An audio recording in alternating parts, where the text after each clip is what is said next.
사도행전 21장 15절에서 26절까지입니다. 바울이 예루살렘으로 가기 위해서 가이사랴에 왔을 때 가이사랴에 있는 제자들 몇 사람이 예루살렘까지 바울과 함께 동행을 하게 됩니다. 그리고 예루살렘에 들어가서 바울이 나손이라는 사람의 집에 머물게 됩니다. 16절에 가이사랴에 몇 제자가 함께 가며 한 오랜 제자 구브로 사람 나손을 데리고 가니 그 집에 이제 머무르게 됩니다. 여기 보면 오랜 제자라고 했습니다. 그때 당시 예루살렘은 별로 바울을 맞을 상황이 아닙니다. 분명히 바울이 오게 되면 문제가 생길 거예요.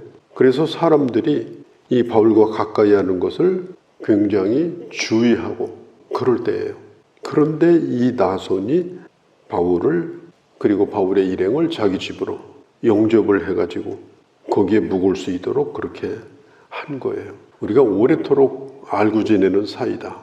그렇다고 하면은 신뢰를 깨지 않고 그 오랜 관계가 나손과 같이 주님의 복음을 위해서 함께 그 길을 갈 수 있는 그런 관계를 유지하는 것, 이게 대단히 중요합니다. 17절에 보면은 형제들이 우리를 기꺼이 영접하거늘, 이 기꺼이라는 말은 조금도 꺼리낌 없이 누구 눈치를 보지 않고 영접했습니다. 여기에 보면 형제들이 이렇게 말해, 형제들. 여기서 말하는 형제들이라는 말은 가족 개념입니다. 한 아버지를 모시고 있는 가족. 그 형제는 사실 태어난 순서이지 위아래다 이렇게 보기는 어렵습니다. 형이 윗사람이고 동생이 아랫사람이고 사실 그런 개념은 아닙니다. 여기서 말하는 이 형제라고 하는 말은 서로 동등한 그런 관계, 그걸 의미하는 거예요. 그 예루살렘에 있는 제자들이 바울을 그렇게 맞아주었어요. 바울이 예수님을 핍박하다가 예수님을 만나가지고 다메섹으로 눈이 멀어가지고 갔을 때 다메섹 사람 아나니아가 이 바울을 자기 집으로 데려오게 하면서 뭐라고 불렀어요? 형제 사울 이렇게 불렀어요. 다메섹에 와서 체포해야 될 1호 대상이 아나니아입니다. 그런데 뭘 믿고 형제라고 불렀을까요? 그게 그리스도의 사랑입니다. 그게 공동체 의식입니다. 바울이 자기가 죽이고자 했던 자가 자기를 형제라고 불렀을 때 예수 처음 믿을 때 아니에요? 얼마나 감격스러웠겠어요. 아마 이것은 바울이 잊을 수 없는 경험일 겁니다. 유대인들 가운데 예수 믿는 사람이 수만 명이 됩니다. 그런데 지도자들 몇 사람들 빼고는 바울을 좋아하는 사람이 없었어요. 수만 명 가운데.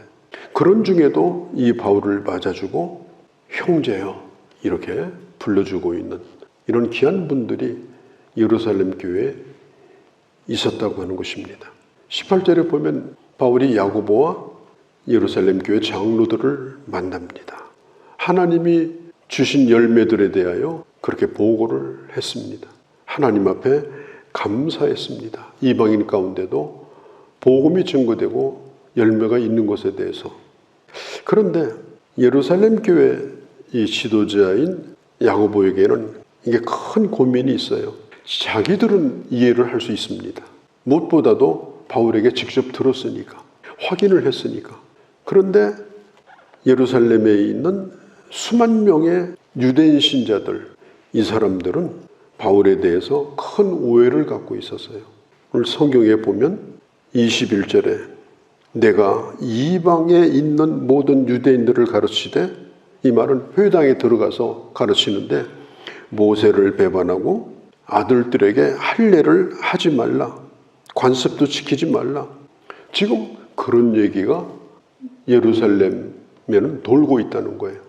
사실이 아니죠. 사도 바울은 할례를 행하지 말라 이런 얘기를 유대인에게 한 적이 없습니다. 오히려 디모데에게 할례를 주기도 했어요. 이방인에게 전도할 때 할례를 받을 필요는 없다. 예수를 믿으면 된다. 그렇게 얘기를 했지 유대인들 붙들고 이런 얘기를 한 적이 사실 없거든요. 그런데 이 오해라고 하는 것이 이게 잘 풀리질 않아요. 거짓말도 자꾸 들으면 진짜로 들려요. 지어낸 얘기도 자꾸 들으면 사실로 들려요. 지금 바울이 한 명도 아니고 수만 명에게 지금 그런 오해를 받고 있는 겁니다. 그래서 이 야고보가 고민을 하는 거예요. 자, 지금 바울이 이렇게 예루살렘에 왔는데 이런 바울을 말씀 전해달라고 강단에 세울 수 있겠느냐? 못 세웁니다. 사람들을 모아놓고 바울의 얘기를 들어보라고 할 수도 없어요. 무슨 일이 생길지도 모릅니다. 그래서 야고보가 고민을 하다가 한 가지 제안을 합니다. 23절에 우리가 말하는 대로 하라. 야고보가 바울에게 얘기하는 거예요.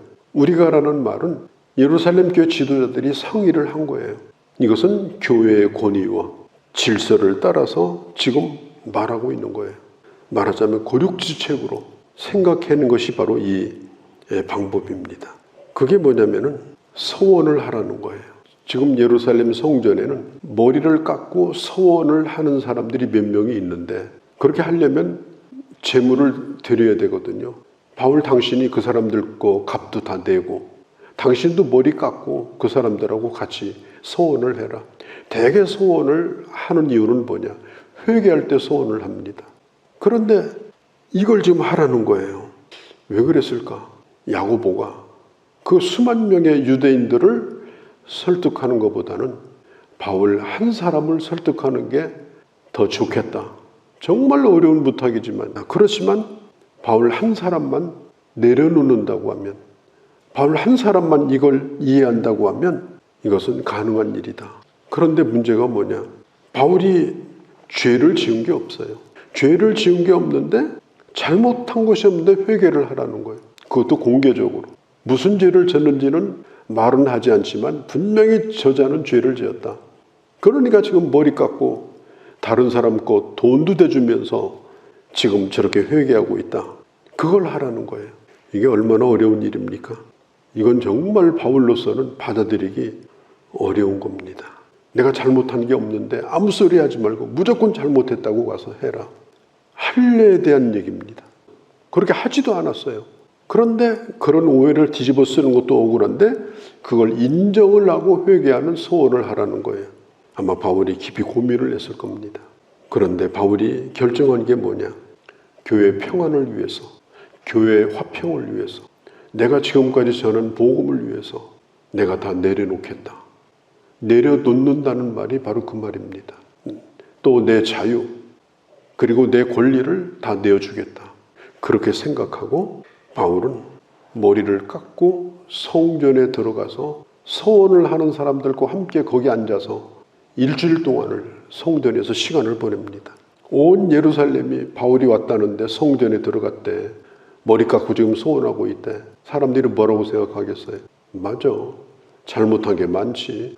바깥에 나가서 죄 지고 다녔으니까 성전에 와서 회개해야지. 그렇게 생각하지 않겠어요? 그런데 바울은 그렇게 한 거예요.